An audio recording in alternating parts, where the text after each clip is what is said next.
When will we have generative AI that is as smart as people? I think there's at least a 10% chance of something that could be catastrophically dangerous within about 3 years. And I think a lot of people inside of OpenAI also, would talk about similar things. Many top AI companies, including OpenAI, Google, Anthropic, are treating building AGI as an entirely serious goal, and a goal that many people inside those companies think they might reach in 10 or 20 years, and some believe could be as close as 1 to 3 years away. More to the point, many of these same people believe that if they succeed in building computers that are as smart as humans, or perhaps far smarter than humans, that technology will be, at a minimum, extraordinarily disruptive, and at a maximum could lead to literal human extinction. The companies in question often say that it's too early for any regulation because the science of how AI works and how to make it safe is too nascent. I'd like to restate that in different words. They're saying, we don't have good science of how these systems work or how to tell when they'll be smarter than us. We don't have good science for how to make sure they won't cause massive harm. But don't worry, the main factors driving our decisions are profit incentives and unrelenting market pressure to move faster than our competitors. So we promise we're being extra, extra safe. Whatever these companies say about it being too early for any regulation, the reality is that billions of dollars are being poured into building and deploying increasingly advanced AI systems, and these systems are affecting hundreds of millions of people's lives, even in the absence of scientific consensus about how they work or what will be built next. So I would argue that a wait-and-see approach to policy is not an option. I want to be clear. I don't know how long we have to prepare for smarter than human AI, and I don't know how hard it will be to control it and ensure that it's safe. As I'm sure the committee has heard 1,000 times, AI doesn't just bring risks. It also has the potential to raise living standards, help solve global challenges, and empower people around the world. If the story were simply that this technology is bad and dangerous, then our job would be much simpler.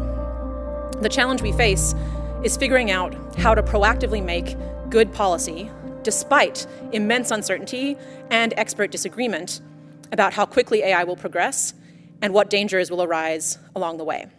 U.S. Senate on AI Insiders' Perspectives, September 17th, 2024.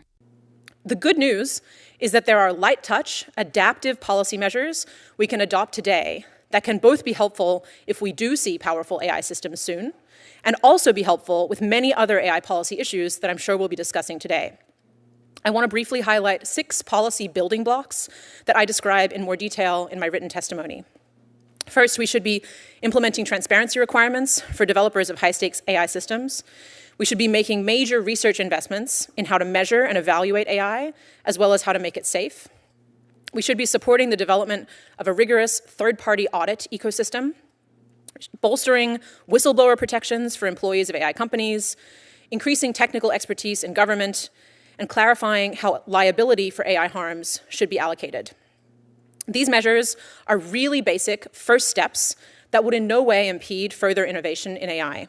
This kind of policy is about laying some minimal, common-sense groundwork to help us get a handle on AI harms we're already seeing, and also set us up to identify and respond to new developments in AI over time.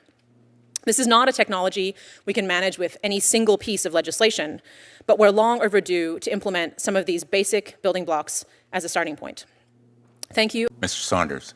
Mr. Chairman, Ranking Member Hawley, and distinguished members, thank you for the opportunity to address this committee. For 3 years, I worked as a member of technical staff at OpenAI. Companies like OpenAI are working towards building artificial general intelligence, AGI. They are raising billions of dollars towards this goal.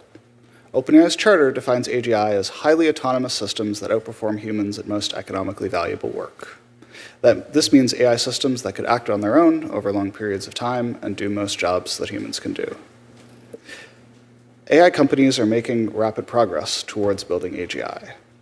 A few days before this hearing, OpenAI announced a new system, GPT-01, that passed significant milestones, including one that was personally significant for me. When I was in high school, I spent years training for a prestigious international computer science competition. OpenAI's new system leaps from failing to qualify to winning a gold medal, doing better than me in an area relevant to my own job. There are still significant gaps to close, but I believe it is plausible that an AGI system could be built in as little as 3 years. AGI would cause significant changes to society, including radical changes to the economy and employment.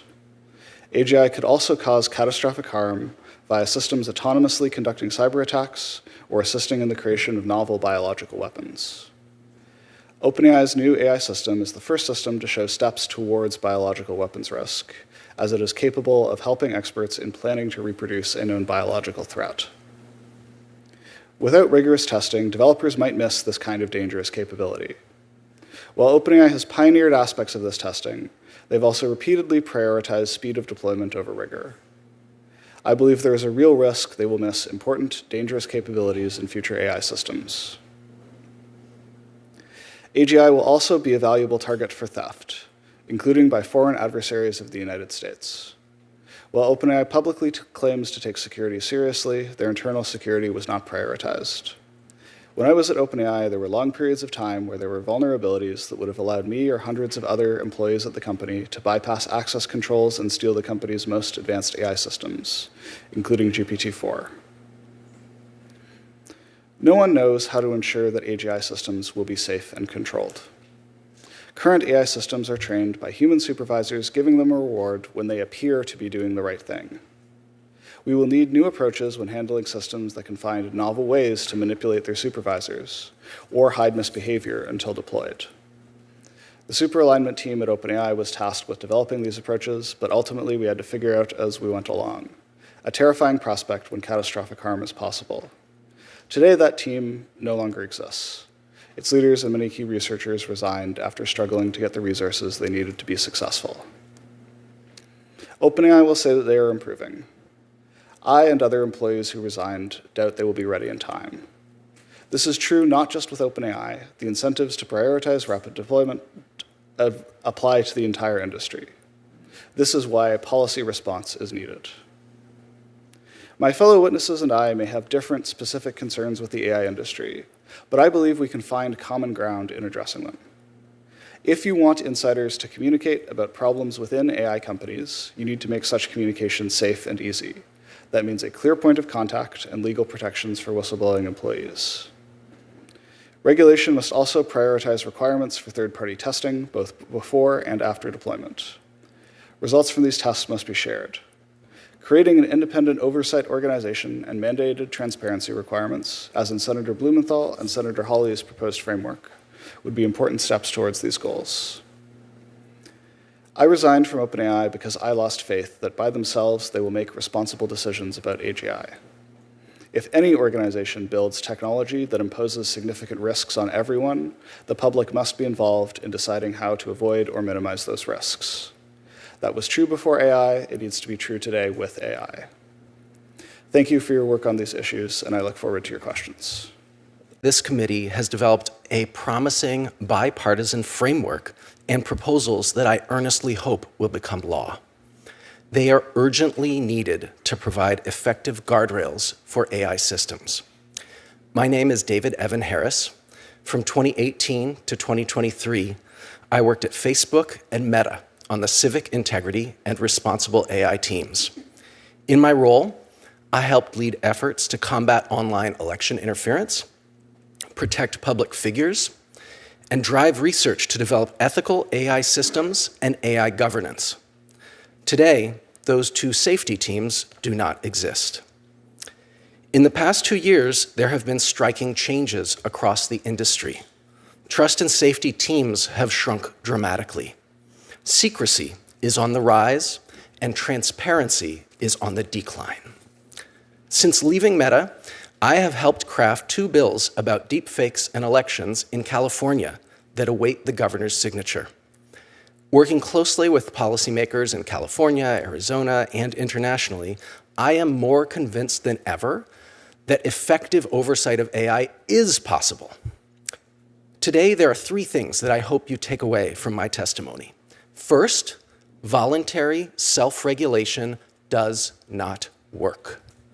Second, many of the solutions for AI safety and fairness already exist in the framework and bills proposed by the members of this committee. Third, as you said, not all the horses have left the barn. There is still time to act. Back to my first point, voluntary self-regulation is a myth. Take just one example from my time at Facebook.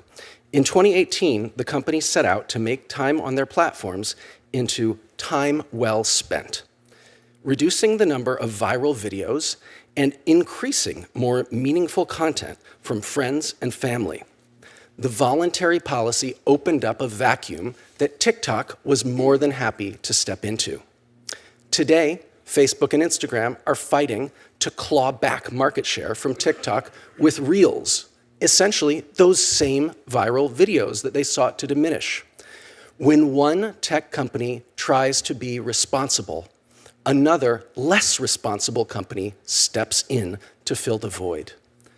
While non-binding efforts such as the White House voluntary AI commitments and the AI elections accord are positive steps forward, the reality is that we've seen very little clear progress towards the promises made by tech companies in those commitments.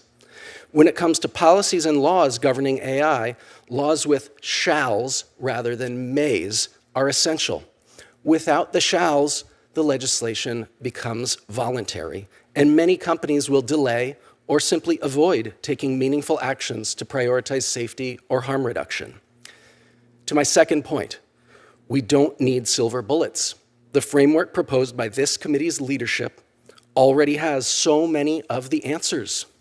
Two recommendations in particular in the framework are essential components for legislation.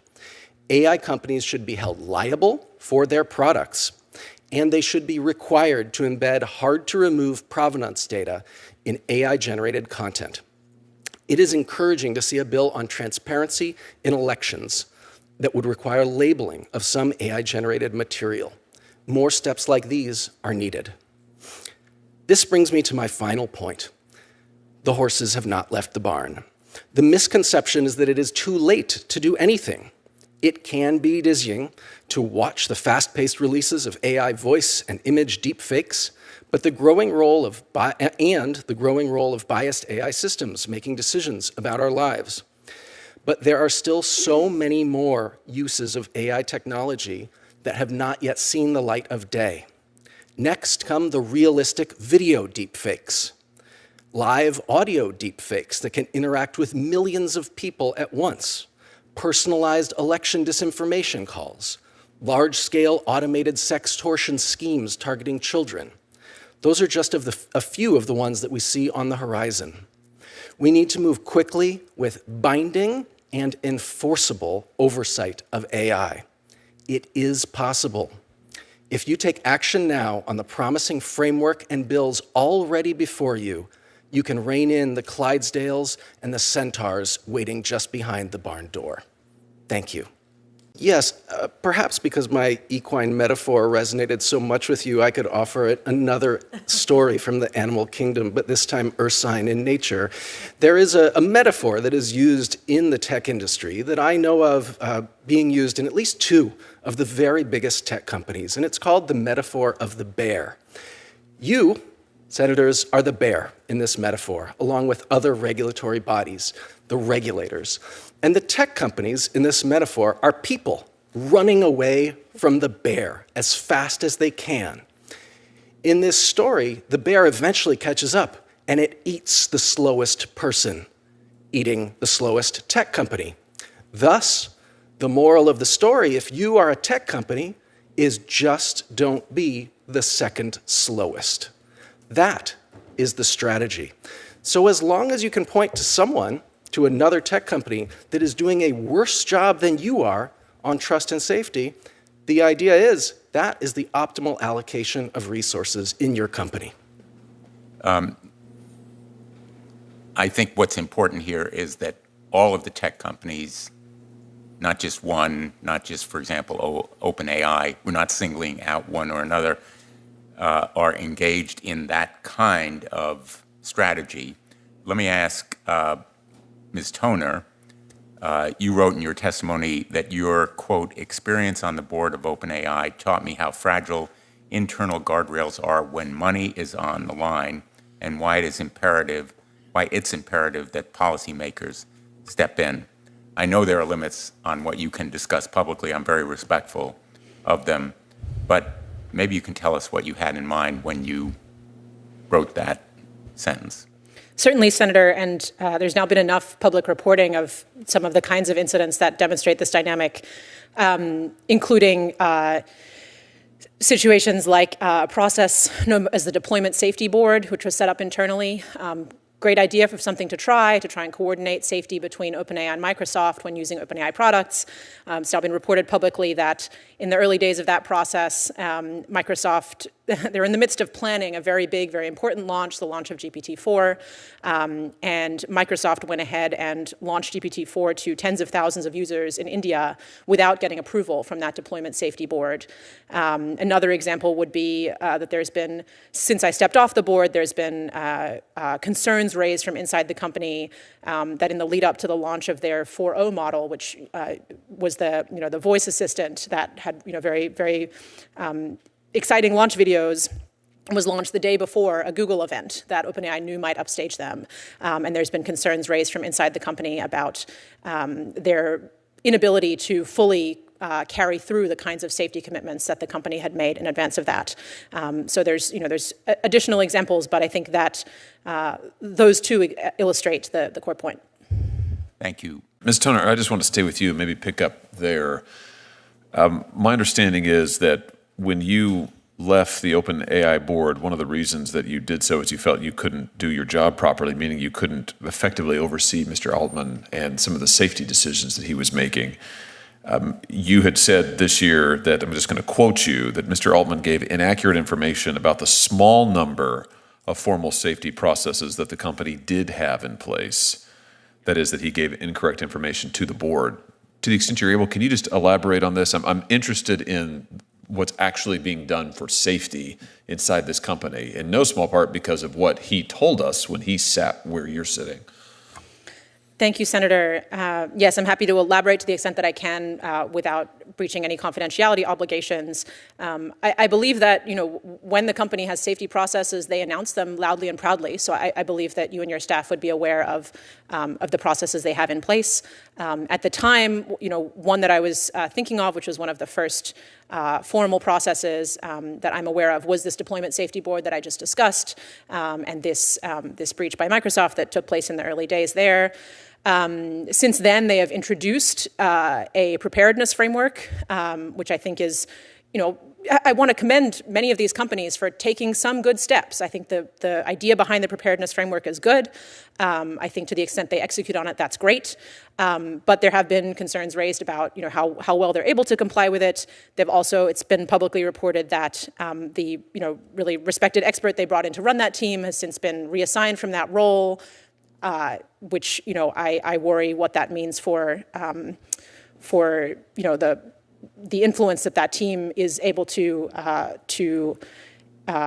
exert on the rest of the company. And I think that is illustrative as well of a larger dynamic that I'm sure all of the witnesses here today have observed, which is there are really great people inside all of these companies trying to do really great things. And the challenge is that if everything is up to the companies themselves and to the leadership teams who are needing to make trade-offs around getting products out, making profits, attracting new investors, those teams may not get the resourcing, the time, the influence, the ability to actually shape what happens that they need. So I think many of the dynamics that I witnessed echo very much what I'm hearing from my fellow witnesses. Let me just put a finer point on it, because Mr. Altman, as I said, testified to us on this connection this past year. Here's part of what he said. We make, meaning OpenAI, significant efforts to ensure that safety is built into our systems at all levels. And then he went on to say, and I'm still quoting him, before releasing any new system, OpenAI conducts extensive testing, engages external experts for detailed reviews and independent audits, improves the model's behavior, and implements robust safety and monitoring systems. In your experience, is that accurate? I believe it is possible to characterize the company's activities accurately that way, yes. The question is how much is enough, who is making those decisions, and what incentives are driving those decisions. So in practice, if you make a commitment, you have to write that commitment down in some words, and then when you go to implement it, there's going to be a lot of detailed decisions you have to make about what information is shared with whom at what time, who is brought into the right room to make a certain decision, is your safety team, whatever kind of safety team it might be, are they brought in from the very beginning to help with conception of the product, really think from the start about what implications this might have, or are they handed something a couple of weeks before a launch deadline and told, okay, make this as good as you can do. Here, I'm not trying to refer to any specific incidents at OpenAI. I'm really referring to, again, examples that I've heard reported publicly, heard from across the industry, that there are good efforts, and I worry that we should not, that if we rely on the companies to make all of those trade-offs, all of those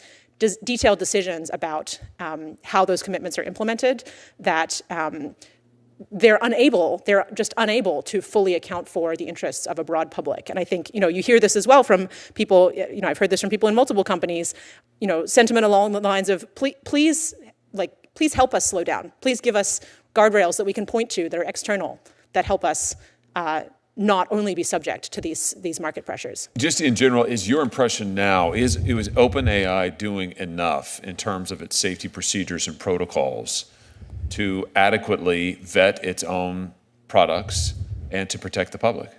I think it depends entirely on how rapidly their research progresses. If their most aggressive predictions of how quickly their systems will get more advanced are correct, then I have serious concerns. If their most aggressive predictions may well be wrong, in which case I'm somewhat less concerned. In your written testimony, you make, I think, a very important and helpful point about AI development in China and why the competition with China, though real, should not be taken as an excuse for us to do nothing. Could you just amplify that? Because we've heard a lot of folks sitting where you're sitting over the last year and a half raise the China point and usually say, well, we mustn't lose the race to China. Therefore, it would be better if Congress did little to nothing. You think that that's wrong. Just explain this to us why. I think that the competition with China is certainly a very important consideration, and we should be keeping a very close eye on what they're doing and how U.S. technology compares to their technology. But I think it is used as an all-purpose excuse to not regulate and an all-purpose defense against any kind of regulation. I think that's mistaken on a few fronts. It's mistaken because of what's happening in China. They are regulating their sector pretty heavily.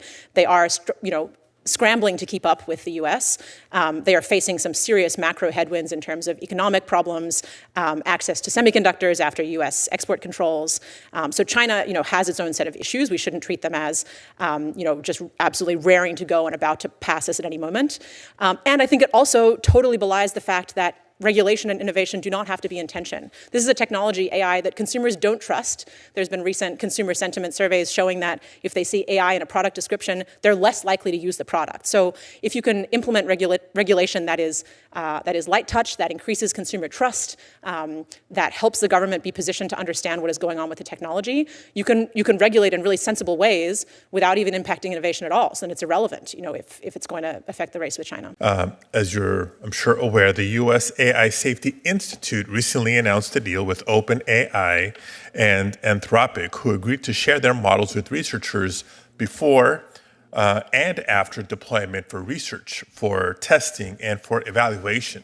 My first question is for Ms. Toner and for Dr. Mitchell. What do you think about this agreement? Thank you, Senator Padilla. I haven't seen the details of the agreement. I think in principle it sounds excellent. I think it's a great step forward. I'm excited by the work that the AI Safety Institute is setting out to do, and I echo Mr. Harris's call for them to be as well-resourced as they possibly can be. I think the success of an arrangement like this will depend on a lot of details about timing and access and what kind of assets are allowed to be accessed in what kinds of ways. So I'm optimistic about it and very pleased to see the agreement, but we'll have to see where it goes from here. Someone mentioned open source. Is that a consideration for us? What should we think about open source in this context of protecting the public? Dr. Mitchell. Thank you. Yeah, and so this is something that I actually work on, within my professional capacity. So there's this term open source that I think is used a lot without fully understanding what it means. It's also used, I think, in situations where it doesn't necessarily apply. The thing to recognize is that there's a gradient of openness, that you can have things that are more open or less open depending on foreseeable risks. So, for example, one of the things I've been involved with at Hugging Face is implementing gating, such that you can't access a model, you can't access a data set unless you've provided personal information, unless you've taken a training and can show the certificate, that kind of thing. And so there's an entire spectrum from fully closed to fully open, where I think we can do a lot of really good work depending on the specific foreseeable problematic uses of different models and data sets. If I could? Sure. So I've written extensively on this topic of open source, and I think there are a number of important points. The first one that I would like to caution you of in advance is that in the European Union, in the lead up to the signing and the finalization of the EU AI Act, a number of companies pushed very, very hard to get full exemptions for open source AI from the provisions of the EU AI Act. I would expect, if I were in your position, that you will receive these types of requests here if you have not already. Exempting open source AI from AI regulation is not appropriate. That's because once you release an open AI system, some people now, even including in the federal government, are using a different term, open weights. That's perhaps a more appropriate term.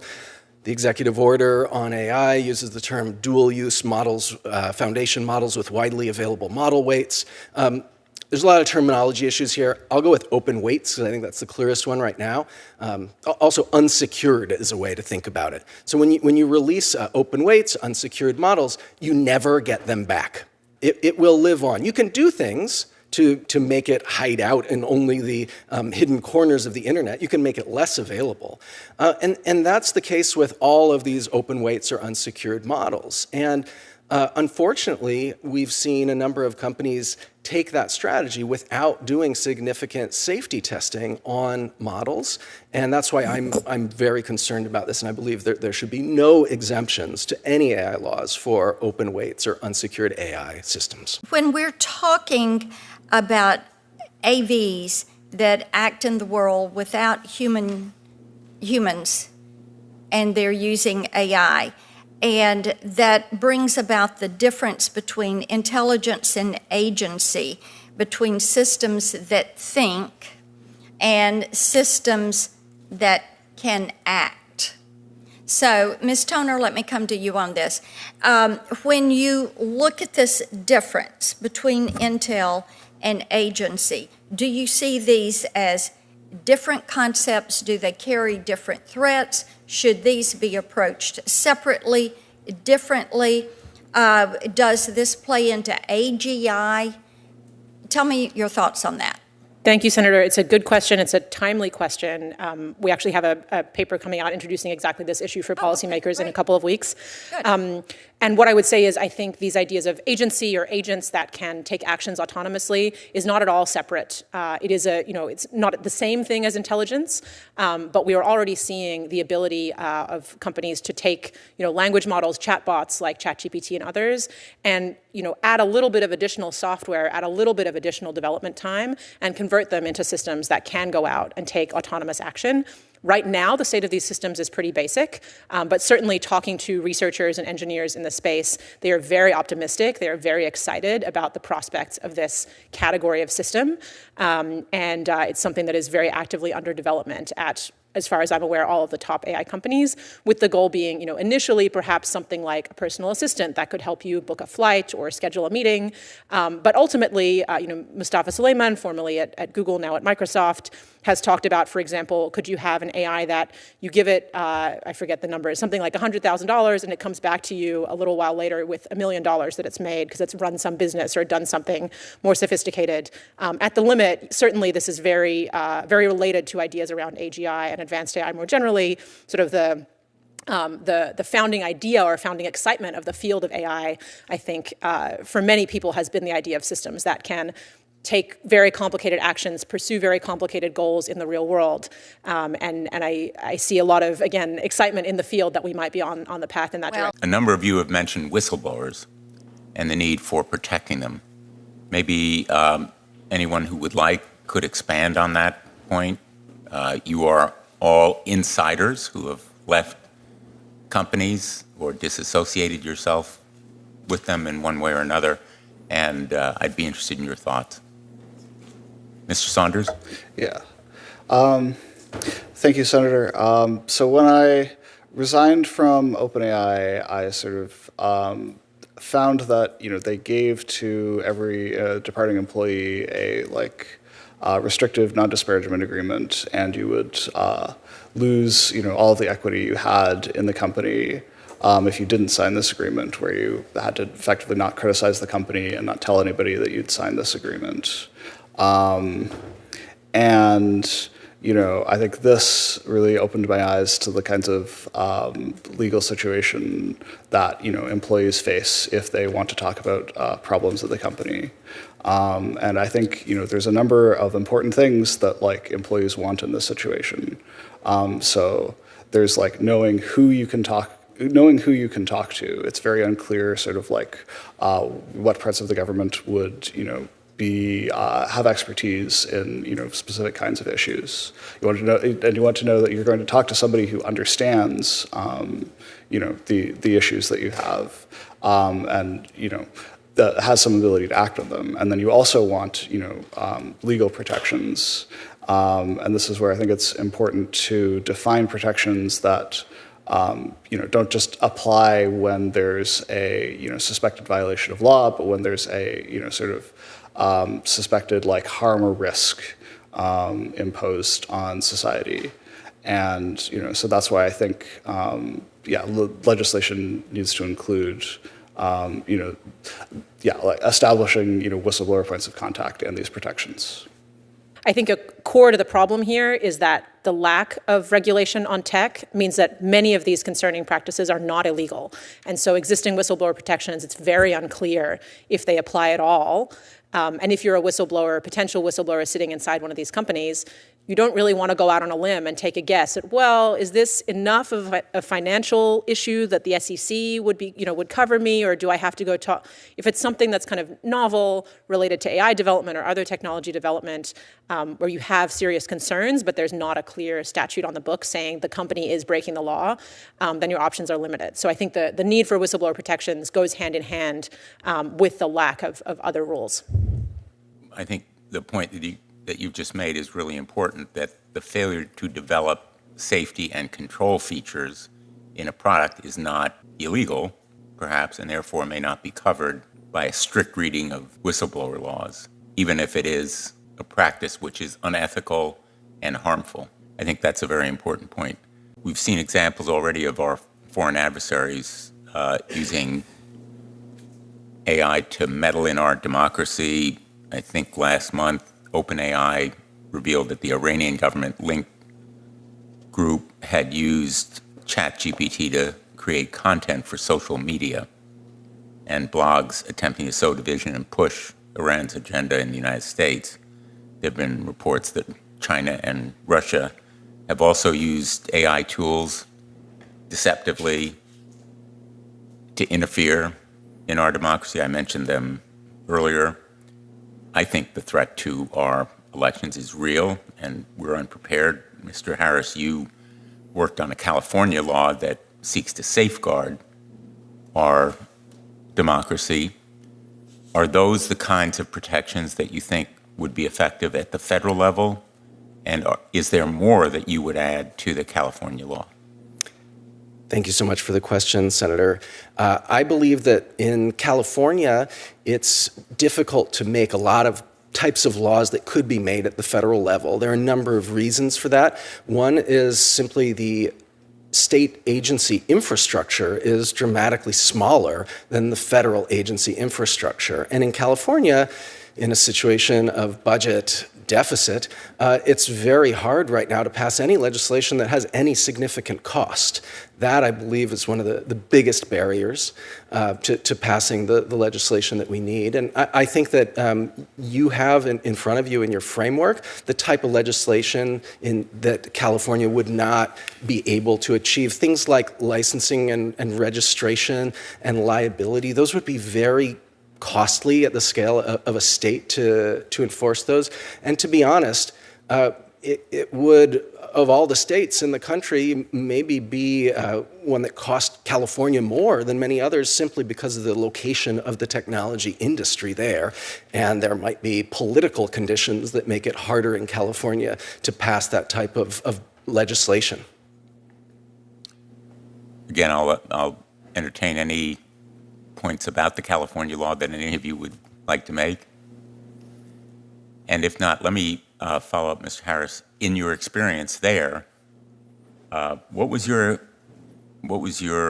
takeaway from the tech companies? Were they supportive, helpful? How would you characterize their reaction? Thank you so much for the question. I believe that you need to look at two different phenomena. One is the outward presentation of the tech companies about legislation, and then another is what's happening behind closed doors. I made a reference in my opening statement to the idea of shalls and mays.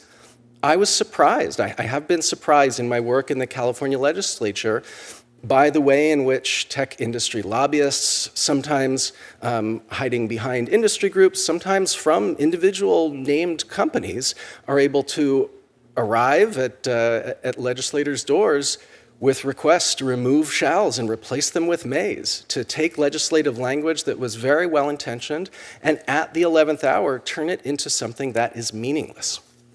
It concerns me greatly what I've seen in California. There are political realities that if draft legislation that comes from a civil society group like the one that I have been working for, the California Initiative for Technology and Democracy, that if those pieces of legislation are too bold, sponsors of that legislation, organizational sponsors, will be told this isn't going to work and you're going to have to weaken it. And sometimes that comes in many rounds of weakening, and it can be very painful to watch. Mr. Saunders, to the point you were just making, one of the things we've said repeatedly is we have to have an online privacy bill that is federally preemptive before we start down the AI path, because people want to be able to firewall their information and keep it out of the public domain. And last week, and Ms. Toner, I want to come to you on this, because Meta announced it was going to use public content and things from Facebook and Instagram in the UK, and they were going to use this to train their generative AI models. And Meta said their goal was to reflect, British culture, history, and idiom, and that UK companies and institutions will be able to utilize the latest technology. And I think we all know what that means. I'd love to hear what concerns you have over that announcement and what limits should we place on companies like Meta that are using this data that is shared on their platforms to train their generative AI models. Thank you, Senator Blackburn. My understanding of that announcement, which I should admit, have seen briefly but not dug into in depth, is that was actually a practice that Meta was already very much, going ahead with in the United States due to the lack of privacy protections here, right. And that the announcement last week was, I think they had need that privacy bill. Indeed, I believe, and other witnesses may know better, I believe that they had held off on initiating that process in the UK due to privacy protections that do exist in the UK. So to me, this is actually an example of perhaps success on the UK's part if Meta felt the need to be a little more thoughtful, a little more deliberate, a little more selective about the ways in which they were using British users' data because of the legal protections that existed there, which, as you rightly point out, do not exist in the United States. I don't know if others want to add to that. I'm happy to add on that. There was actually something on this same topic that really got a lot of attention at the beginning of the summer. A lot of users of Facebook and Instagram found that they could opt out of the process of having their public data used for training of AI systems, and then they posted instructions. I saw this on both TikTok and on LinkedIn. Users had posted instructions how to go to the part of your Facebook or Instagram settings where you can opt out of having your data used. I tried to do it in Facebook, I tried to do it in Instagram, and I couldn't find the button. And then I posted and said, I can't find the button in the comments there, and it turned out everyone with their IP address in the United States couldn't find the button, because this was a feature that I believe was only offered to people in the EU and perhaps in the UK. I heard different stories about which parts of the world. But this idea that we Americans are second-class citizens, that we don't even have the right to object, that Europeans or people in the UK have to object to our photos of ourselves, photos of our families, of our children being used to train AI systems, and at that AI systems that we don't even have confidence in how they work. We don't know if they will accidentally release personal information about us in the future, make images that look just like us. So I applaud you for raising this issue, and I'm excited to see bills like APRA make progress so that we have the foundations of a legal system that can address that issue. All of the witnesses that we have before us today have left companies, AI companies, based on concerns about commitment to safety. You're not alone, obviously. OpenAI in particular has experienced a number of high-profile departures, including the head of its super alignment team, Jan Laika, who left to join a rival, Anthropic. And upon departing, he wrote on X, quote, "I have been disagreeing with OpenAI leadership about the company's core priorities for some time, until we finally reached a breaking point." He also wrote that he, quote, "believe much more of our bandwidth should be spent getting ready for the next generation of models on security, monitoring, preparedness, safety, adversarial robustness, super alignment, confidentiality, social impact, and related topics. These problems are quite hard to get right, and I am concerned that we aren't on a trajectory to get there." Let me ask all of you, based on your firsthand experiences, would you agree essentially with those points? Let me begin with you, Mr. Saunders, and go to the others if you have responses. Yeah, thank you, Senator. Dr. Jan Laika was my manager for a lot of my time at OpenAI, and I really respected his opinions and judgment.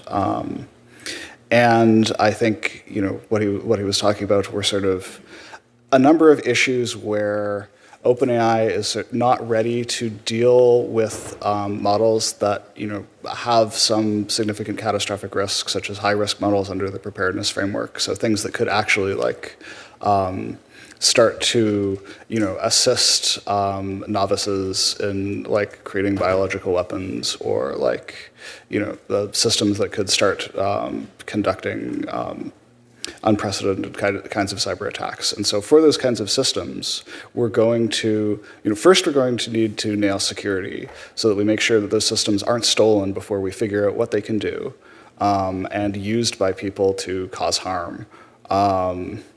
Then we're going to need to figure out how do you actually deploy some system that under some circumstances will, could help someone construct a biological weapon, but lots of people want to use it for a bunch of other things that are good.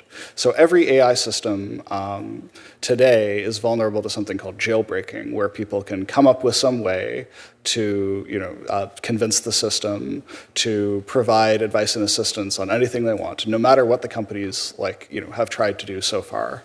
And so we're going to need to have solutions to hard problems like these.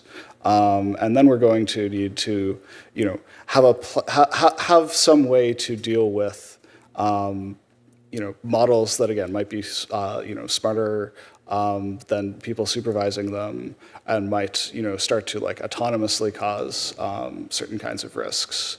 And so I think he was speaking to, again, just a number of areas where the company was not being rigorous with the systems that we currently have, which, again, can amplify some kinds of problems. But once we reach the point where catastrophic risk is possible, we're really going to need to have our shit together.